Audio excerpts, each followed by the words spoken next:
From the rhythms of our drums to the wisdom of our elders in depth of who we are. Kamoraleng Heritage Podcast, where our stories will forever last.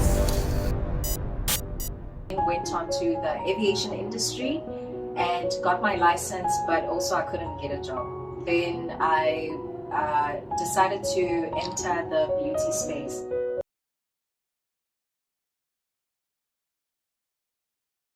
Dumelang Abshane, welcome to Kamoraleng Podcast. Today we are here at the Blend Wellness at the Mall of thembisa, Eskodini, 1682. Coming live from Eskodini, chill out, 1685 Ivory Park. We have got a pioneer here, pioneer of note, the visionary, a young visionary, who will actually be joining us today. We'll be talking to him about her journey and how he started. Malik, welcome. Introduce yourself. Tell us briefly about yourself. Awesome. Thank you so much, Mr. Munyai, for having me. My name is Gugu Masondo. I'm an entrepreneur, an aesthetician, and founder of the Blend Wellness, an award-winning medical aesthetics and wellness brand in Mall of Thembisa. So maybe to tell you a bit more about how I started. All right, so we started in a caravan, a very small caravan. We converted it into a spar van, and I was doing mobile treatments when I started until I got to a point where I branched out and moved to Mall of Thembisa. Wow. Yeah. Don't forget to subscribe and like us. And Gugu, tell us exactly, we see in Dondola, awards that you have actually awarded, bestowed with for your business and the well done job that you're doing in the space of beauty and health. Tell us more about it.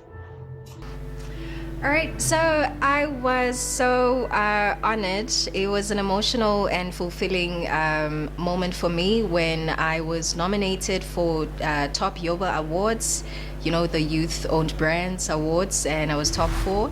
And I was also nominated for this award. This is a T award, Township Economy.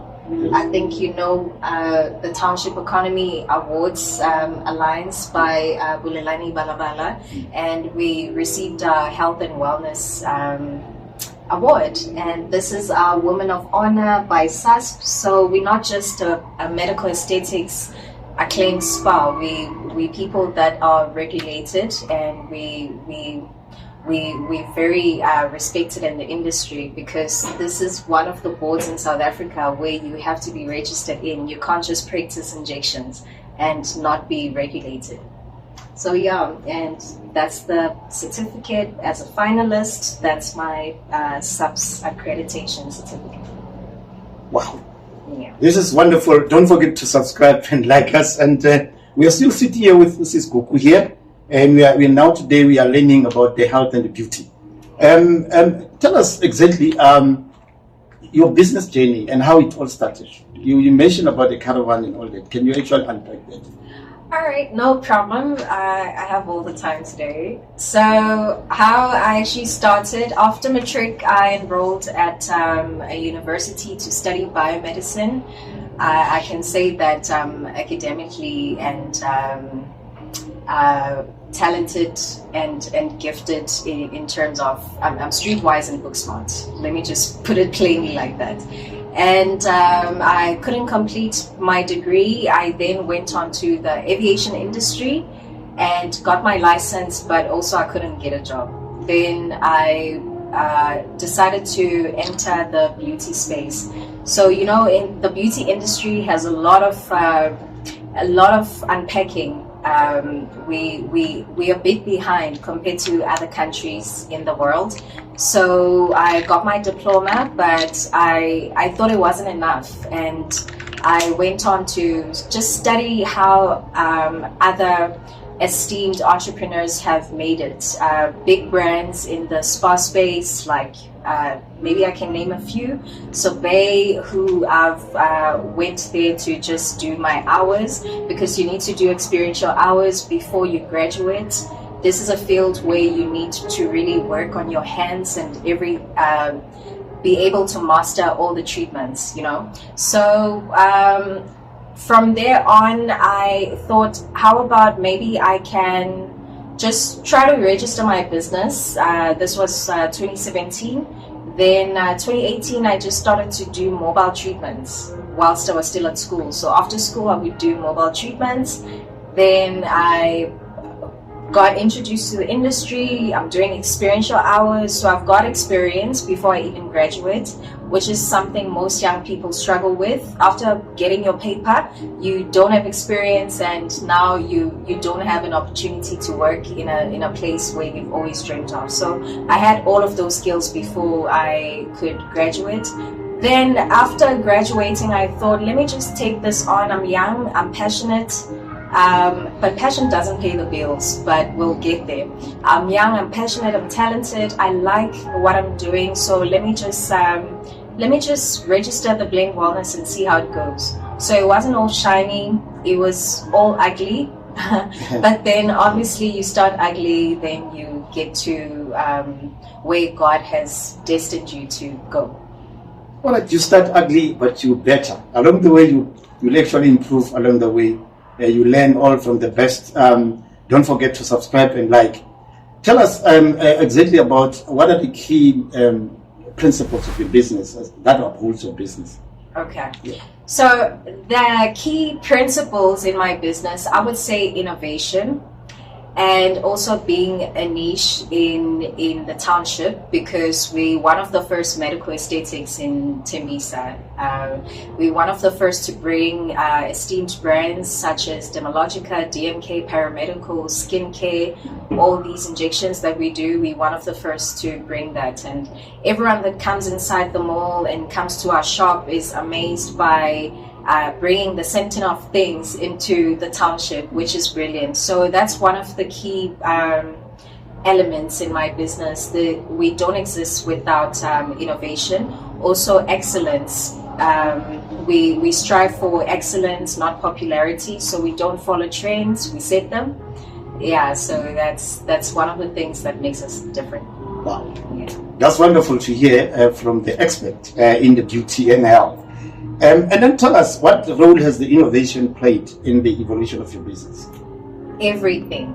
Innovation is everything. Had I not fully equipped a caravan into a spar van, I don't think I would have won my first pitch with Startup School, Investec. That was the first pitch I ever won, and sitting with you now, I can proudly say that I've won over 7 pitches, monetary and non-monetary. Innovation to me means coming up with something that has not been seen. Obviously in the industry that has been existing before you were even born. What we have right now is subscription for facials. So did you know that you can actually have something similar to a medical aid cover for your facials? You don't have to always pay for facials when you afford it. So you can have as many facials as you want in a month just to fix the problem. That's one of the things that are not in the industry right now, and I'm proud to say I'm innovating that. Wow. Yeah. Wonderful. Innovation is the way to go. And don't forget to subscribe and like. What will be your message to the quitters? People who quit early into business space, especially where you started from the humble beginnings as you started from the caravan. What will be your message to quitters? People who quit early. People who quit early. Yeah. Okay, so I would like to base my answer as someone who has actually thought of quitting before. I'm not all perfect. I'm a full example of what an entrepreneur is. I'm not someone who's trying to buy face or anything. I've walked the journey, and it's hard, especially as a township business. It all starts as a hustle, to be quite honest, and it becomes so hard because there's no infrastructure for people like us in the township. Obviously there's many things that can make you to quit, but my biggest advice is remember why you started. Maybe that can help you not to quit. Remember why you started. Oh, okay. Thank you very much. Don't forget to subscribe and like. I just wanted to know, do you think like the township business is actually getting the recognition enough in the broad economy? I think we're getting there. We're really getting there. As I mentioned before, that we don't have the infrastructure. I'm proud of Bulelani as well. He's doing such great work in the township, in all townships in South Africa, because I see his organization moves from township to township to just give us an opportunity to be seen, to be heard. There's more that we can do, but we're on to a good start. Yes. All right, thank you very much. Don't forget to subscribe and like us. And I wanted just also to know, as a female entrepreneur in the space of health and beauty industry, Yes. what unique challenges did you have? Did you face, and how did you overcome them? All right. So for a start, I can say funding, a lot of red tapes. And your question, you started by saying female entrepreneur. Being female is the challenge. That's one of the challenges. Being black is the challenge. But obviously, if for someone like me, I'm someone who likes to empower. I'm someone who likes to train people to be beauty therapists, and I'm developing a system for licensing all beauty therapists to be recognized, not just with certificates of attendance, but have some sort of licensing. What I learned when I was studying aviation was that systems are very important, and being recognized is beyond just certificates, just a mere paper. And with us, people that use our hands to treat people, make them feel and look good, it's very important to have that stamp on in terms of licensing. So it's something that we don't have in the beauty industry in South Africa. So being able to regulate that industry, that is one of my goals. Together with the army that I'm building, I literally have people behind me, people besides me, who I'm training so hard to be the standard of the blend wellness. And together we are able to just achieve and, go to heights, from one height to another. I cannot do it alone. So that's why I think the blend wellness is not just a health and wellness brand, it's also a movement. All right, thank you very much. Don't forget to subscribe and like. And what would be your advice to the young women who aspire to build their own businesses? All right. For someone young, I'm also young, but I don't know anything else besides developing your own business from scratch. I never had the resources. So my advice would be start anyway. You can start ugly. You can start without anything, but if you have the grit, if you have the skill, if you master your systems, you are able to start. You don't have to have everything figured out for you to start. Just start anyway. Okay. And then tell me furthermore, what important is mentorship for women entrepreneurs? Especially you've been mentored by one of the pioneers in the township space.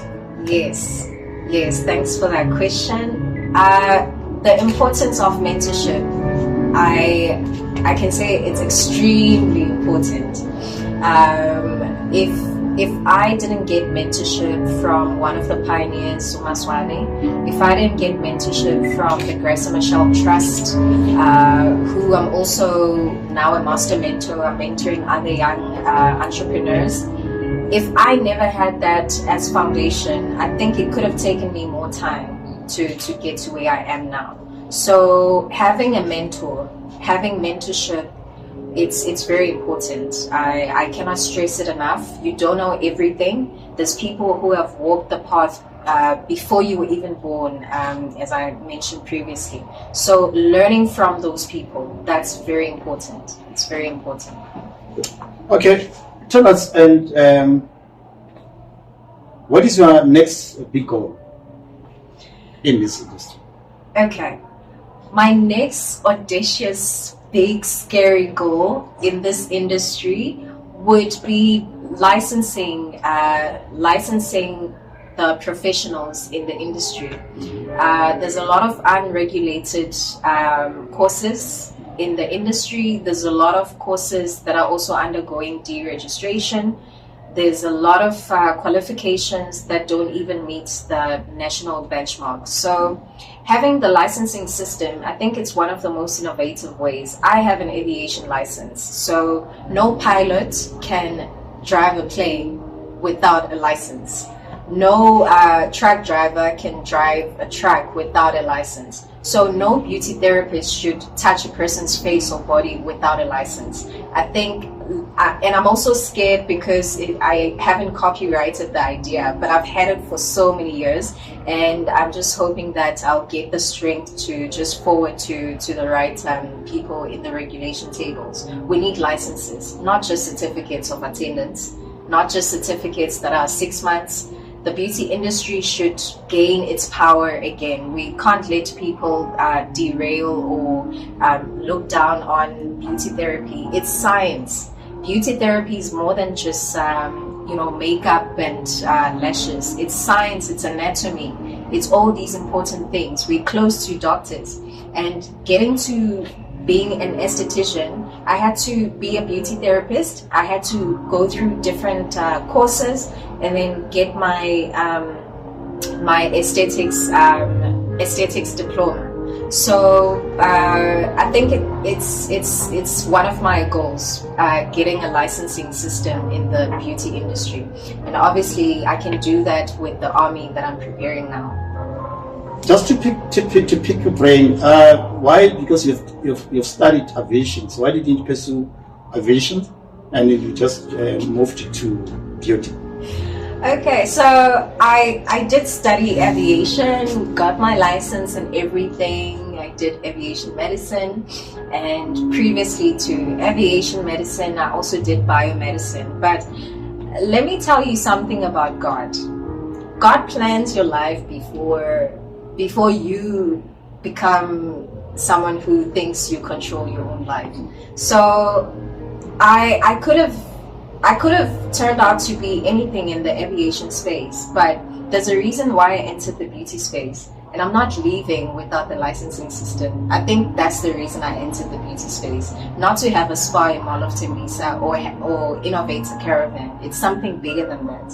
I'm trying to build more young people in the beauty space, and yes, I will go back to school and finish and maybe become a doctor in the near future, but I'm not going to leave the beauty industry without having that system, because it lacks a lot. And now being recognized by the top accredited bodies in South Africa, I think the sky's the limit. The sky's the limit. Don't forget to subscribe and like.